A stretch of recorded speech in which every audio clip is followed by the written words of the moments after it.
अस्सलाम वालेकुम स्टूडेंट्स, हम अपने चैनल मैथ्स सिटी साउथ में आपको खुशामदीद कहते हैं। पिछली वीडियो में हमने reflexive property, transitive property, symmetric और एंटी सिमेट्रिक के बारे में पढ़ा था। तो आज हमने देखना है equivalence relation which is simultaneously, ऐसा रिलेशन जो एक ही टाइम में रिफ्लेक्सिव भी हो, सिमेट्रिक भी हो, ट्रांजिटिव भी हो, is known as equivalence relation which is simultaneously reflexive, symmetric and transitive is known as equivalence relation. Define partial order relation, a relation which is reflexive, antisymmetric and transitive is known as partial order relation। तो equivalence और partial order relation में एक property जो है वो change है, इसमें जो सिमेट्रिक है और इसमें जो है antisymmetric. Give some example which is equivalence, symmetric, transitive and not reflexive property. हम पहले देखते हैं इक्विवेलेंस रिलेशन की जो एग्जांपल है। तो इक्विवेलेंस रिलेशन ऐसा रिलेशन है जो एक ही टाइम में उसमें तीन प्रॉपर्टीज़ होनी चाहिए, रिफ्लेक्सिव हो, सिमेट्रिक हो, ट्रांजिटिव हो। रिफ्लेक्सिव के बारे में है कि हर मेंबर अपने ही बराबर मैंने बताया था। इसका मतलब है कि अगर हम बात करें तो इसमें 1 1 2 2 इस तरह कोई मेंबर ज़रूर आना चाहिए। सिमेट्रिक की बात है, if A belong B and B belong A, यानी A relate B, B relate. इसका मतलब है कि 1 2 पेयर आ रहा है तो 2 1 पेयर भी इसमें होना चाहिए। और तीसरी क्या थी, ट्रांजिटिव प्रॉपर्टी, कि अगर ए रिलेट बी, बी रिलेट सी, यानी लेट कर देंगे अगर ए 1 2 ये पेयर हमारे पास है और 2 3 है तो 1 3 भी होना चाहिए। 1 2 2 3 है तो हमारे पास 1 3 पेयर भी होना चाहिए। तो देख लेते हैं। पहली बात क्या थी कि उसमें कहा था रिफ्लेक्सिव प्रॉपर्टी, हर मेंबर अपने ही इक्वल होता है। तो ये 1 1 भी है, 2 2 भी है, 3 3 भी है। तो इसका मतलब है ये हमारे पास रिलेशन जो दिया गया है इसमें रिफ्लेक्सिव प्रॉपर्टी तो है। अब दूसरी देखते हैं symmetric property, A relate B then B relate A. तो देख लें 1 2 है तो 2 1 भी है, 1 3 है 3 1 भी है, ठीक है। 2 3 है तो 3 2 भी है। तो जितने भी मेंबर हैं उन सब में ये प्रॉपर्टी एग्जिस्ट करती है।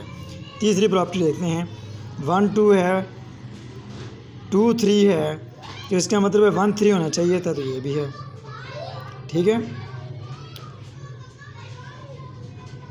इसका मतलब है ये जो पहली एग्जांपल है हमारे पास, ये कौन सी एग्जांपल है, रिफ्लेक्सिव की। तो इसको R1 में लिखा उसने 1 1 2 2 3 3 1 2 2 1, ठीक हो गया जी। तो इसमें 1 1 2 2 3 3 इनमें प्रॉपर्टी एग्जिस्ट करती है जी, रिफ्लेक्सिव, सिमेट्रिक और ट्रांजिटिव। तो इसलिए जो पहला हमें दिया गया है ये क्या बनता है आपके पास, इक्विवेलेंस रिलेशन। आगे हमने देखना सिमेट्रिक और ट्रांजिटिव और रिफ्लेक्सिव प्रॉपर्टी नहीं होनी चाहिए, यानी दोनों मेंबर इक्वल नहीं होने चाहिए, ठीक है। ये एक हमारे पास बाइनरी ऑपरेशन है, ये सारे दिए गए हैं, इन सब को हमने चेक करना है, ठीक है जी।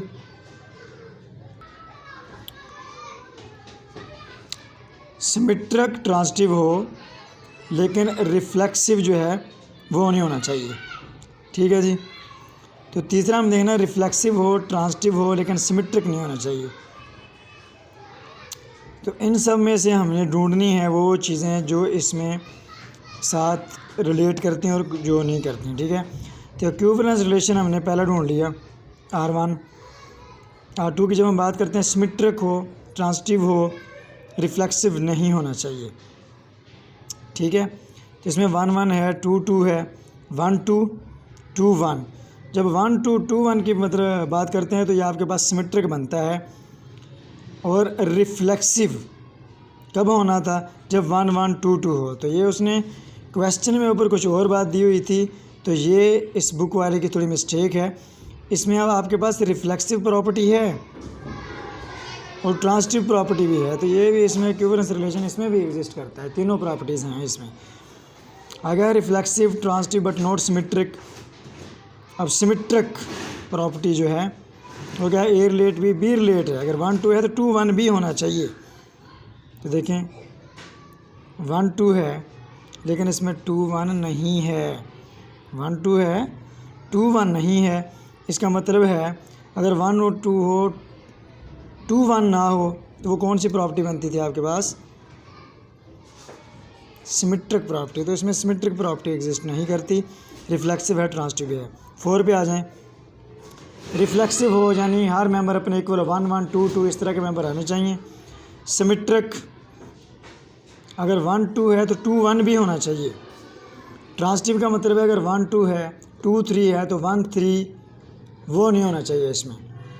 तो देख लेते हैं हम R4 की बात कर रहे हैं। R4 1 1 2 2 3 3।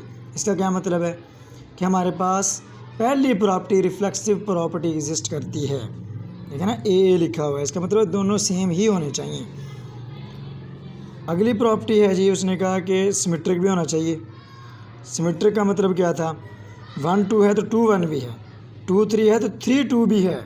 यानी इनकी जब हम अरेंजमेंट चेंज करते हैं तो वो आपके पास होना चाहिए, उसे कहते हैं आप सिमेट्रिक प्रॉपर्टी। अगर 2 रिलेट 3 तो 3 रिलेट 2 भी होना चाहिए।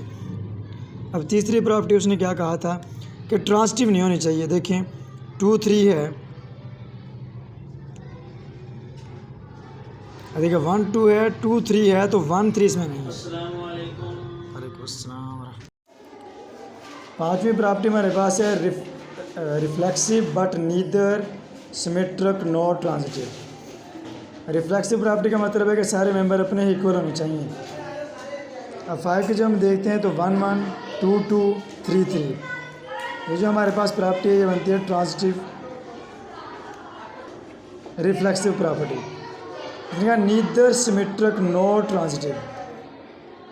सिमेट्रिक किस तरह बनेगी? 1 2, और अगर 2 1 होता तो फिर ये बनना था आपके पास सिमेट्रिक। अब 1 2 है 2 1 नहीं है तो ये सिमेट्रिक नहीं है। ट्रांजिटिव के लिए 1 2 2 3 तो 3 1 होना चाहिए था या 1 3 होना चाहिए था, वो भी नहीं है। इस तरह ये प्रॉपर्टी भी ख़त्म। तो इसमें सिर्फ एक प्रॉपर्टी एग्जिस्ट करती है, वह है रिफ्लेक्सिव। ना इसमें सिमेट्रिक है और ना ट्रांजिटिव। और 6 आपके पास बनता है transitive but neither reflexive not symmetric. देखते हैं ये सिर्फ ट्रांजिटिव एग्जिस्ट करेगी, बाकी दोनों नहीं। तो 6 में 1 2 है 1 3 3 2, यानी 1 2 1 3। तो फिर आपके पास 3 2 ये जो है ये भी बनते हैं 1 2 1 3 और 3 2। तो ट्रांजिटिव प्रॉपर्टी है रिफ्लेक्सिव और सिमेट्रिक। रिफ्लेक्सिव के लिए सारे बराबर होने चाहिए थे और सिमेट्रिक के लिए अगर 1 2 था तो 2 1 भी होना चाहिए था। Last property satisfy none of the properties of reflexive symmetric and transitive. तो देखें रिफ्लेक्सिव प्रॉपर्टी में सारे के सारे मेंबर 1 1 2 2 3 3 बराबर होने चाहिए थे, तो वो नहीं हो रही। सिमेट्रिक के लिए अगर 1 2 था तो 2 1 होना चाहिए था, ये भी नहीं है। और लास्ट हमारी जो प्रॉपर्टी बनती है रिफ्लेक्सिव प्रॉपर्टी, उसके लिए क्या था 1 1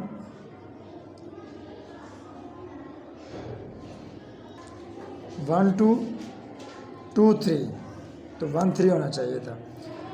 तो इस लिहाज से इसमें ना तो रिफ्लेक्सिव प्रॉपर्टी है, ना सिमेट्रिक प्रॉपर्टी है और ना ही ट्रांजिटिव प्रॉपर्टी एग्जिस्ट करती है। Which is called a neutral element in A group. तो आइडेंटिटी एलिमेंट का जो दूसरा नेम है वो हमारे पास बनता है neutral element of the group.